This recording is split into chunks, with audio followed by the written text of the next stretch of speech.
Welcome to Arise to Africa. As always, we ask you to subscribe, like, and share. Again, subscribe, like, and share. Why Africa, why now is our topic. I have one of my esteemed colleagues, Dr. Erica. She's a lot of fun. She wants to share something about some of her programs, and we want to talk to her about why Africa, why now. I want to make a quote to you. I've said it before. I'm not African because I was born in Africa, but because Africa was born in me. I'm not African because I was born in Africa, but because Africa was born in me.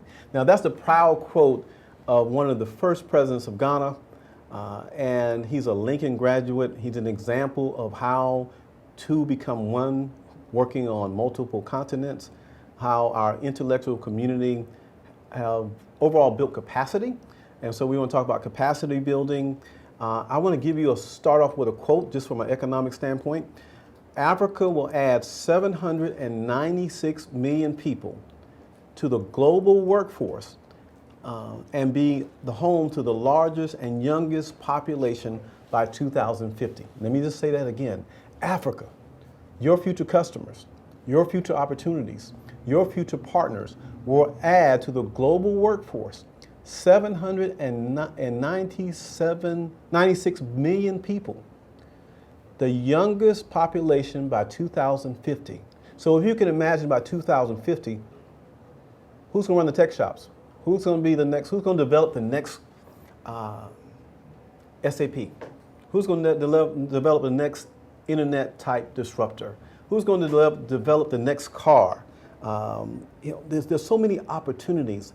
And today I have one of the persons on the ground who's actually helping build capacity in Africa.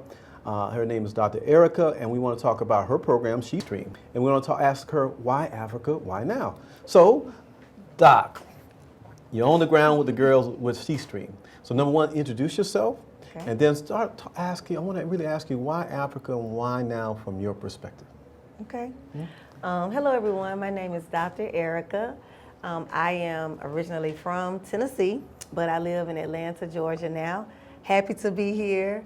I would say just a little bit about myself and the continent. My first trip was in 2011, so I've been going there frequently for about 14 years. I've had an interesting journey, and just happy to be here, and I'll talk more about SheStream. Okay, very, very good. So I had a chance to look at your background. Mm-hmm. You're very high on tech, mm-hmm, and we like to promote heroes. And so you have a hero in your family that was a Mac man. You know, back in the day in the 80s, he had a Mac. So mm-hmm, tell me about one of the heroes in your family, I think you know who I'm referring to, who mm-hmm, got you connected to IT. Tell me, something gave you a spark. What was that spark? Who was that hero? I believe that the hero that you're talking about is my father. His name is Thomas Bass, and I would say in terms of technology, him and my mother, they both were in the tech field, but at the government level. And at that time, like you stated, in the 80s and early 90s, we had a computer at home, and he was very big on Mac, very mm-hmm, big on Mac, or Apple, I should say. Have an Apple computer. He had us doing some things, but not necessarily learning about the computer. It was just there. But my mother, she was very instrumental in making sure I knew how to type at a very young age. I think I was 12 or 13 years old. Mm-hmm. Also, the components of a computer, like the keyboard and all the different parts of the computer, she wanted me to understand because I was just interested in that. Mm-hmm. And then my father, he put me to work. So he put you to work.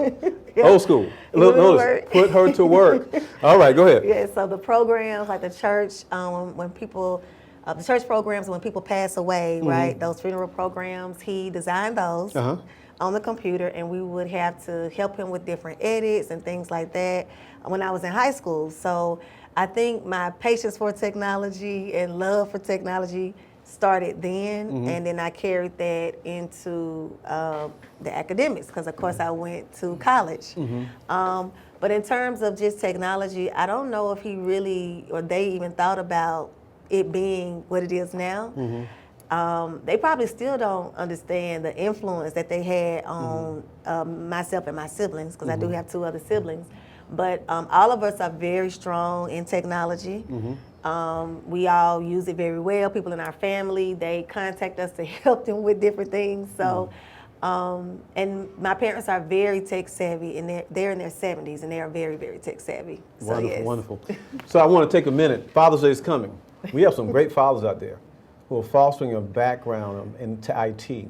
Let's celebrate the men out there who are planting the seeds of purpose for the next generation. It's the little things that count, and you never know the ground that you are cultivating. We have to let our young people just their minds shine. And just think about that story. The father and the mother working on one accord to plant a seed, and you never know how the seed's going to be watered. My next question I wanted to ask you, you're heavily involved in Africa. And I've had a chance to talk to people on the continent from Africa, and they feel like you're part of their home. How did you become embedded in the culture of Africa? And talk a little bit about what you learned from them as far as what it means to be African. I would say, in terms of my journey, it started in 2011. So I went on a study abroad trip to South Africa, and I was fortunate to go to KwaZulu-Natal, the Zulu tribe. So if you know anything about the Zulus, it's King Shaka and King Shaka Zulus, Shaka Land. And so if you know anything about him and the people, they persevered through a lot in terms of the wars. Just very persistent and dominant group of people. And so the professor took us to Shaka Land to see how the people live. And it's about, you fly into Durban, so if you know anything about South Africa, Durban is a coastal city, right? So Durban, not Cape Town, but Durban, when you fly in, the airport is literally on the coast, right? So you fly in and you drive about 3 hours through the mountains to get to Shaka Land, because those people lived in the mountains, lived up high, hence the war. That's why they were able to do so much in terms of the wars that they fought. And so we went there and learned how the Zulu people live. They still live, some of them still live like traditional, the traditional way of living. They still fetch water. They still start a fire, right, to cook. They still take care of farm animals. They still, they do all these things, these traditional ways of living. And we were able to experience that for about 10 days. I don't even think, we had Wi-Fi. They had Wi-Fi in the, like we had one computer that had Wi-Fi. It took a long time to check your email, but you know, we might have did that one day out of the trip. Everybody just kind of checked. But other than that, you were really dependent on or surrounded, you know, close to nature, understanding the people, the culture. And that just really meant a lot to me. I didn't even know. I was just going on the trip because I wanted to go to Africa, and I thought, well, if I'm going to go, I need to go now, right? Because I felt like I would probably never go again in my life. And so, but on the trip, we learned so much about the people, and they were actually comfortable in their own skin. They were very proud to be Zulu, proud to be South African. They really didn't ask much about American people or American culture, right? They were just proud to be themselves. And I had never really saw that or experienced that at that time. This was 2011, right? Most people in the States, I would say, you know, people of color are just people, we're kind of molded in terms of this is how you talk, this is how you act, this is how you walk, this is how you should be, right? But these people were comfortable in who they were and very proud. And so when I got back, I told my mom, I said, I'll be going there for the rest of my life. And she was like, wait, you moving? You know? And I said, no, Ma. I said, no. But I'll be going there for the rest of my life. And I didn't know what that meant, but that's how strongly I felt.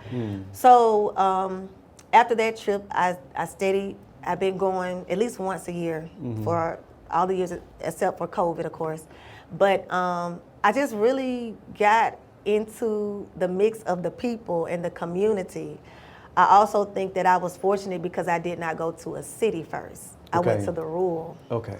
So I really got an appreciation of the people and the culture.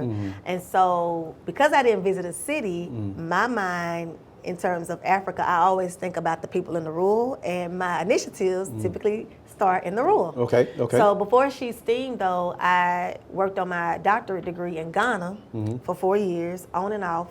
And when I say on and off, I mean visiting back and forth between the U.S. and Ghana. And it was focused around mobile technology and maternal health. So I started out in the hospitals. Then they told me, no, go to the clinic. So then they said, no, go to the community. Because when you're dealing with research, you're trying to understand what's actually happening and why things are happening the way that they happen. And you need to go to the source to understand why things are happening this way. So they kept telling me to go down, all the way down to the root. So I had to go to the community, to the people, to find out why would people in the rural be using cell phones and technology for their pregnancy. And I mean, that's like a major investment, a cell phone for them. So I was just, most of the work I've done has been from that experience. I always start in the community. And so She STEAM was kind of birthed by people in the community asking me questions. Asking, hey ma'am, that's what they call you. Hey ma'am, what are you doing on your phone? What are you doing? How are you working on your phone? I was like, I'm working. How are you working on your phone? Can you teach me how? So She STEAM was really birthed from young people asking me to help them. And I thought, okay, maybe I should do some type of initiative or start some type of program. I wanted to start with 25 girls, then we grew to 50 girls, and just teach them how can they use their cell phones productively to make the transition from high school to college. So you mean to tell me a young lady from Tennessee, right? Tennessee, traveled all the way across the continent, became embedded in the community. And I think that's really important to know. We have this misnomer that we're going to go to help somebody. When she gave the analogy of people having a strong sense of identity, it reminds me of the African American community in the 60s and the 50s and the 40s, a strong sense of whom they are. So I would encourage you, as you travel with us or travel with somebody else, let's take a pilgrimage and not have a preconceived view on what Africa is. Would that be fair? That's So right. and then having being open, an open vessel, not having people tell me all the time, well, Africa is a bunch of poor people. Well, I got poor people right downtown and right in the suburbs if I want to go see poor people. But only in the immersion of the real culture do you grow. So before we go to your program as a whole, tell me about how it's helped you to grow in your pilgrimage. And I think Dr. Hilliard talks a little bit about it and some of the other people before us. But tell me how you have grown in your interaction, because I heard that strong sense of identity, that strong connection. Because I was always wondering, what's the root of making you this pull to Africa? I think it makes you complete. Would that be a fair statement? Yes, I think for me, in terms of identity and changes, so when I took the first trip, it just changed my, just my thought process in terms of what I was going after for. I think at the time I was working on my master's degree. I was just, let me work on my master's degree, let me get a job. That's it, pretty much. Right, and I think after that, I thought, okay, I want to continue to come back to Africa. How can I make this happen, right? Okay. And then what could I do? What type of work can I be involved in that allows me to continue to come back because I want to know more? And from there, I was fortunate to run. We had an exchange program with the University of Johannesburg at Georgia State. We were able to bring students over from South Africa for about 5 years, and those students came here for a month, and so I was able to run that program, and it was amazing because now I get to experience. I get to experience how I felt to these young people, Wow. right? And so people always say, "Well, how did you get all these connections?" Well, I ran these programs, and so now those young people are grown. Wow. So, and so from that, I was able to, through them coming, I was able to that identity, connect with them, really pour out my gifts to them, right? So really taking the time to understand what they wanted, and how we could connect. And so I think that was my identity shift, just shifting to, okay, I can be of service, still trying to figure out how I can do this work. And I never thought about doing a doctorate degree. I just kind of was like, no, it's a lot of work. It's a lot of work, a lot of writing, reading. And I had a professor say, well, people are really interested in the work that you've done in Africa, because at the time we had to do a paper from the trip, from the study abroad. And she said, I think I can find funds for you to do your doctorate. And I said, oh, I don't want to do it. And she said, well, if I can find funds for you, and if you can travel to the Caribbean or Africa, would you go? Would you do it? And I said, okay, I'll think about it. And so long story short, she found the funds. She found the program. She pretty much did a lot of the footwork for me. And I was able to then do the work. I never knew. We didn't have any PhDs in my family, right? So I didn't know that you can do this for a living. You can actually go research projects and get funds to do. I just never knew that life. So when she showed me a way, like, this is how you can do it, and then I said, okay, I'm sold. Right. So pretty much. So in terms of just changing my whole just way of, okay, I'm gonna go do this, I just got into higher ed. I got it. I got it. And then from there, I think that I was able to say, because when you do research, you can decide what you want to do, right? So I said, hey, I want to do work. First I said Jamaica, Puerto Rico, Dominican, these places, because I thought I could be reading and writing and being on the beach, right? But my advisor said, no. You need to find out where young people are doing work using technology. It was the continent, it was Africa. And then she said you need to find a government organization that will be open to you partnering with them to research. So I found one, and they were in Bangladesh, South Africa, and Ghana. And so I got connected to Ghana, and they opened the doors. And so the university was like, we'll sponsor you. You're doing this work. We don't have anybody at the time going to West Africa. People don't want to go there. They're scared. So we will support you.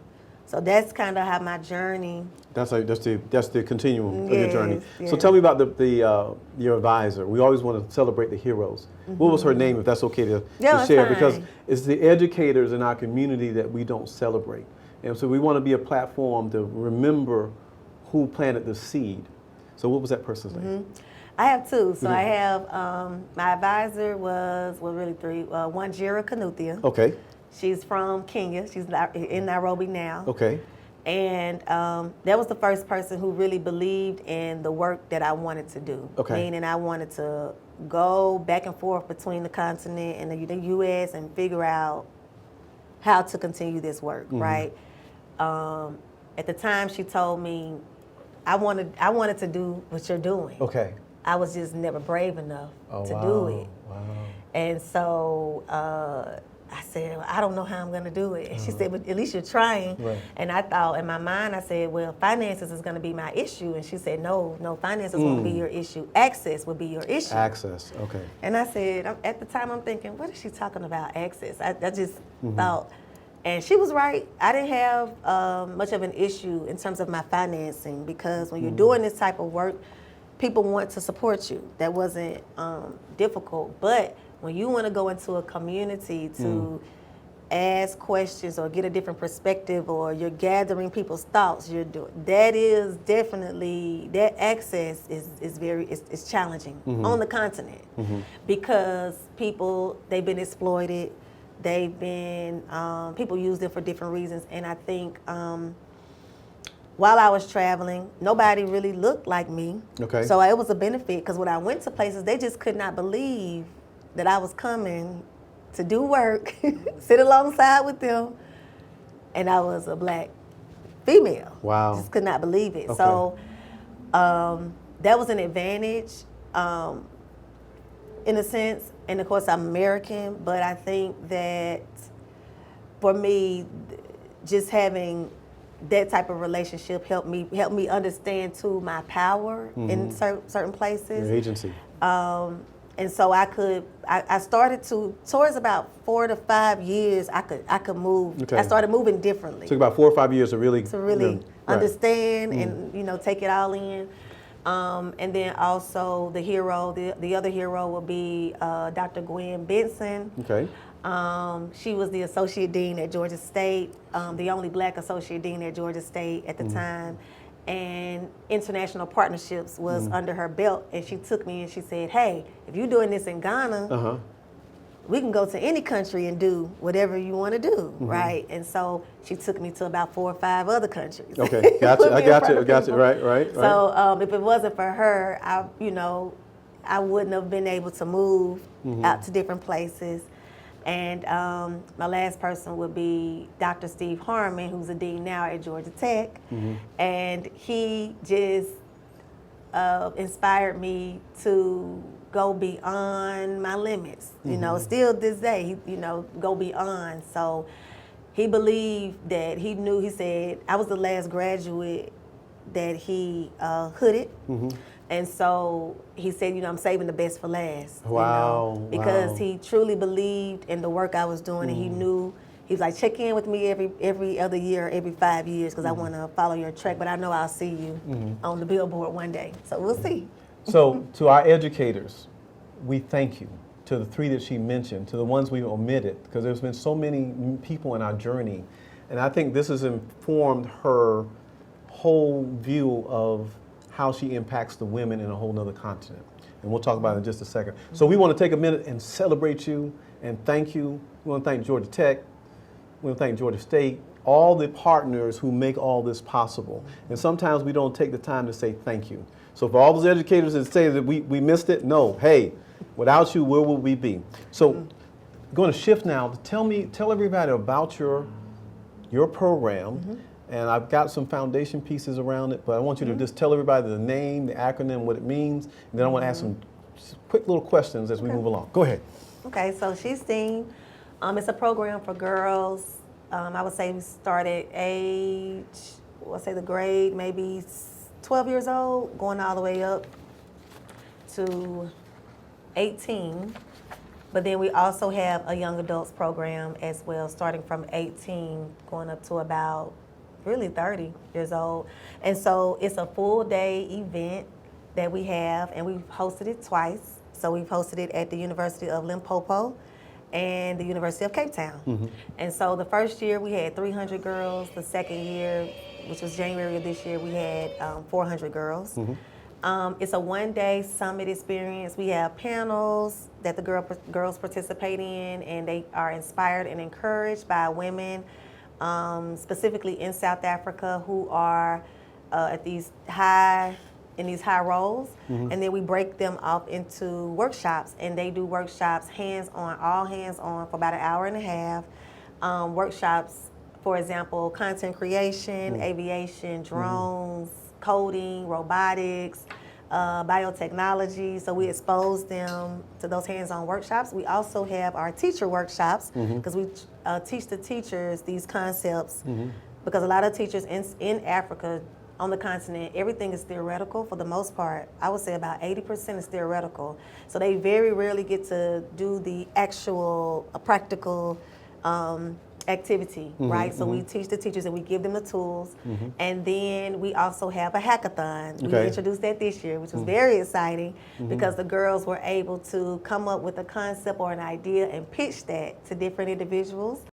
And be judged, and it was just an amazing because they had to public speak, right? Get together in a group and pitch that, and at the end we celebrate. So it's a full about 10-hour day. Wow, summit. wow. A lot of work, a lot of partners, Right. a lot of people, but and we hire facilitators that are in country who are all women for the most part. I would say 80% are women, who are doing the actual thing that they are teaching. So I think that SheSTEAM, just basically we are encouraging girls to be a part of STEAM. And we are also wanting them to see that there are heroes in their country who are women that you typically don't see. Some of them have done amazing things that you typically don't see. So for example, our aviation facilitator, she is the first black woman with a license, a pilot license. Wow. Right? She has a hangar in South Africa. She's just an amazing, Amazing person. So you give them real people that they can touch. And I know when I looked at your background, I remember your mother gave you a typewriter. Yes. And she said, okay, you can't tell my computer, but I'm going to let your curiosity and I'm going to give you a practical application. And see, it seems like what you're doing, it's not just theory, you're actually giving the girls a practical opportunity and it opens their mind. Can you talk a little bit about those two as they correlate? Yes, I think they need to understand, on the continent of Africa with the young people, you will hear them say, I would say the top 3 careers, doctor, lawyer, educator. And doctor, lawyer, you will hear if they are from middle class and upper middle. Educator, that's someone who maybe get a chance to go to college, right? Everybody else is working class, right? And so we wanted them to see different areas that they can experience in terms of a career, but also entrepreneurship. And so we have one of our facilitators, her name is Polisa. She invented a AI chatbot that she sold, and she's an entrepreneur. She's a software developer. So that is a person that they can see. She's 23 years old, right? So they can see her, talk to her, experience her, and understand that she went into entrepreneurship, but she also has a software engineer. She didn't go to college for that. She took training courses, right? So wanting them to see people that actually are doing the work, and you can decide to go to college or you can just decide to be an entrepreneur as well. So that was the biggest idea in terms of what we wanted to provide or for them to actually see and experience on that day. And now we've branched off to do SheSTEAM pop-ups where we go into the schools. So that's our new... So tell them about the pop-ups. I did a little... The pop-ups are basically school-driven because SheSTEAM is limited, right? We have to have a venue, computer labs, there's all these things. And we typically can host about 400 at the max students. But a pop-up, we actually go to the school and we bring the workshops to the school.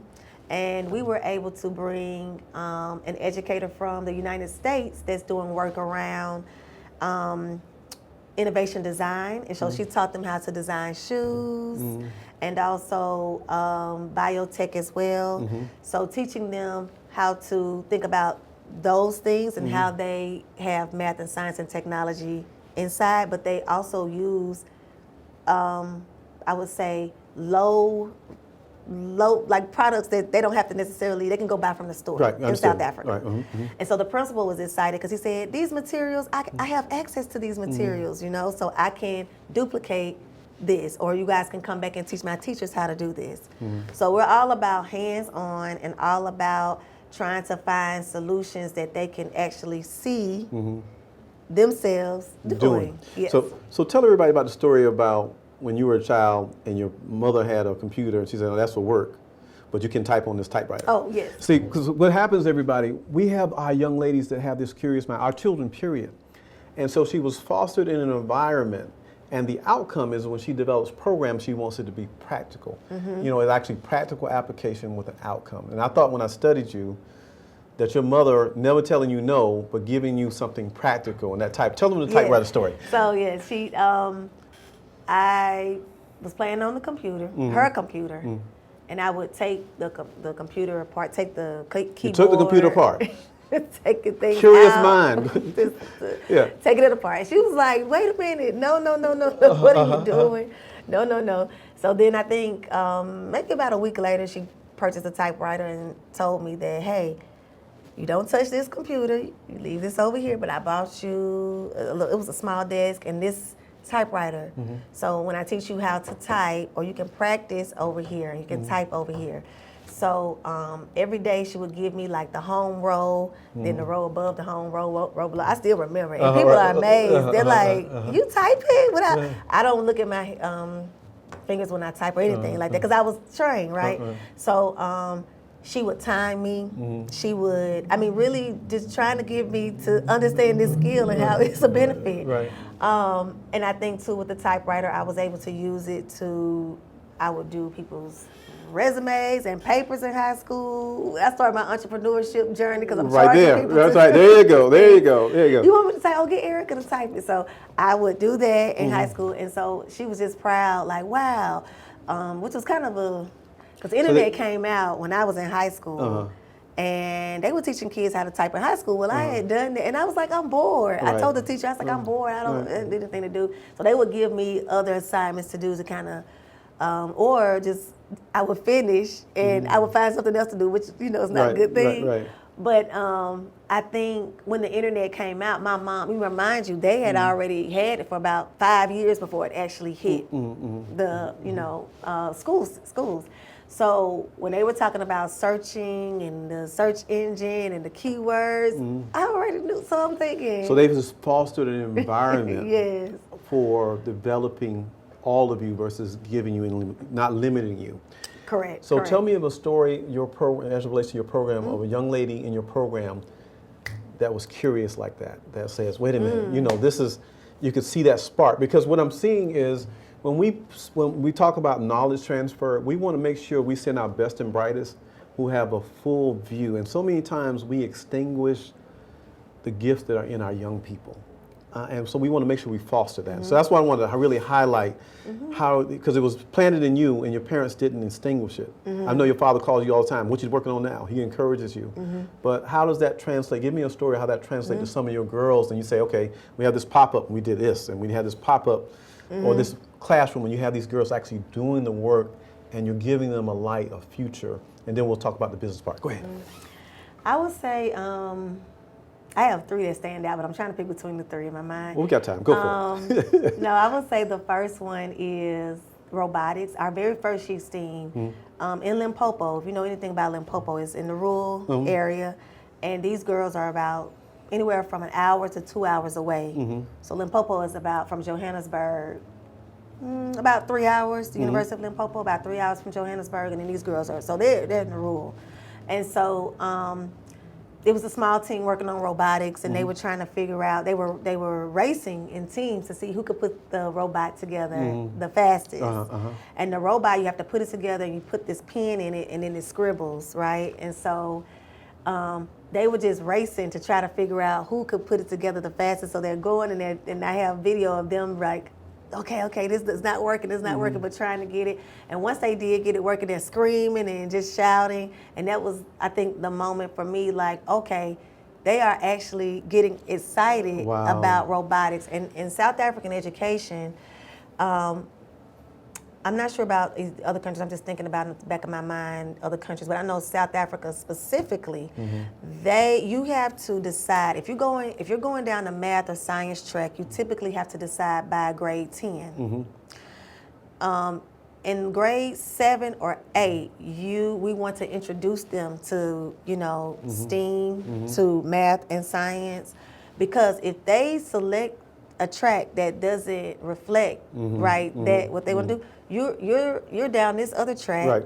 and you're never introduced to it again a day in your life until you maybe decide when you're older that, you know what, I actually did like computers. Let me take the courses, these short courses over here to get this certificate, right? So if they're not inspired at a young age, they can't, in the States, you can decide, okay, you can switch and move around and kind of, we have pathways, but you can still, in college, decide, okay, well, maybe I want to do computer science as a minor or as a, you can, but no, they cannot do that. So it's really important for us to introduce them at a very early age to understand, give them the motivation that they can do it, get them excited about trying to do it, because if not, by the grade 10, if they don't have good math grades or if they don't feel confident, they're not even going to select it. And so in terms of their education as well, when you're talking about mathematics, it's the manipulation of adding and subtracting. They don't start that until the 3rd grade. Wow, okay. So when I brought my son over, I think he was 4 at the time, when I brought him over, he was sitting in class with 2nd graders, right? Because he, at the time, he didn't know how to add it. I mean, kindergarten, but he knew about numbers, how to count, all those things. They were like, no, he needs to go, because I typically put him in the school when he's there. But so if I bring him back this year, they're saying, oh no, Erica, he will be in the 3rd grade over there, because now he knows how to add and subtract. So just thinking about that, in terms of the education and how that is, we're trying to capture them early so they can understand and be motivated to continue to want more of it. But yeah. So my audience, the reason why I'm bringing this up is so important. What can you do? Knowledge transfer. The African diaspora and the Friends of Africa with diverse skill sets can play a pivotal role in building human capital to the continent. You have a skill.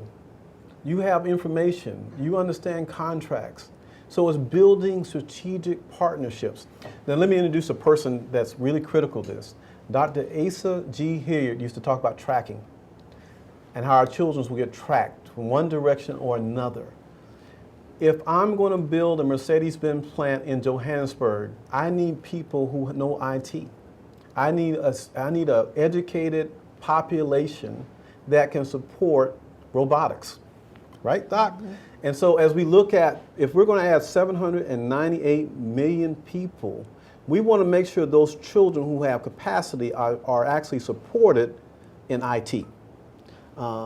There's a lady who invented voice over internet protocol, and that allows you to communicate anywhere in the country via the internet.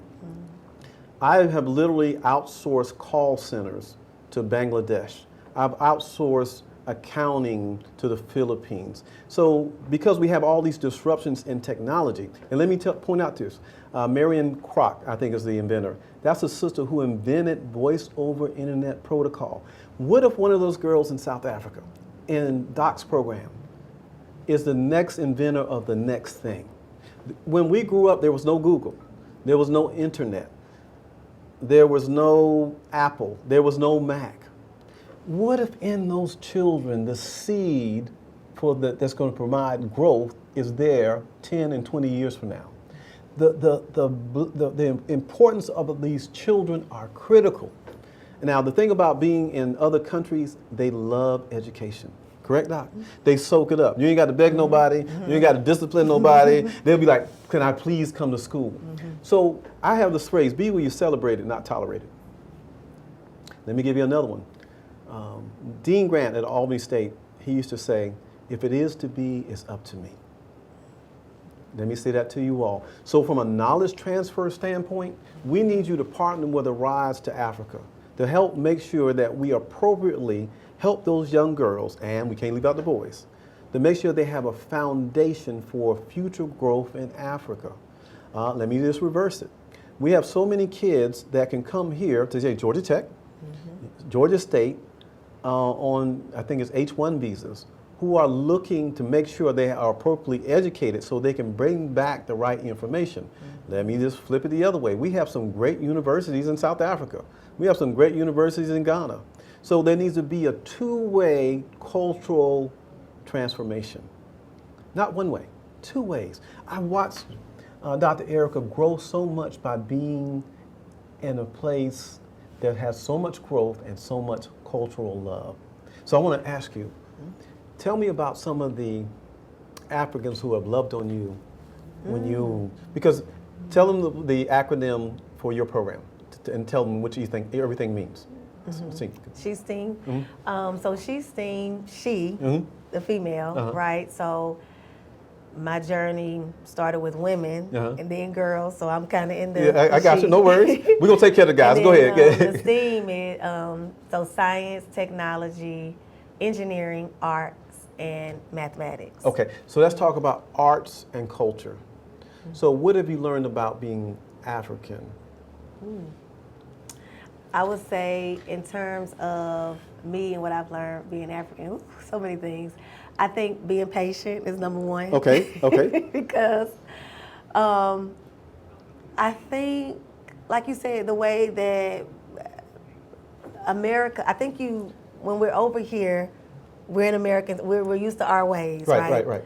But when you go to the continent, it's the African way. Right. And the African way is not the American way. That's right. So you have to respect the patience that you will need for that engagement. We are, in terms of time, we are pushy. We're in terms of Americans, right? We can be from their perspective, right?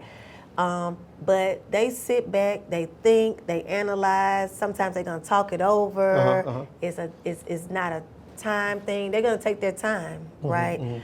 And so just understanding that's the nature of doing work, doing business, and so on and so forth. Also just really honoring people. Wow, let's stop right there. Go with that, Doc. So taking the time, good morning, good afternoon, good evening. In Ghana, oh my goodness, I would have to be at the clinic at 10 in the morning. So I will wake up at 7 because I have to I have to have breakfast, I have to greet everybody properly, a proper greeting. So a proper greeting is not just good morning. It's good morning, how you doing, how you feeling, it's all these things, right? And so it's no rushing off, right? Because that's disrespectful. So you need to embrace the time that you have with each other.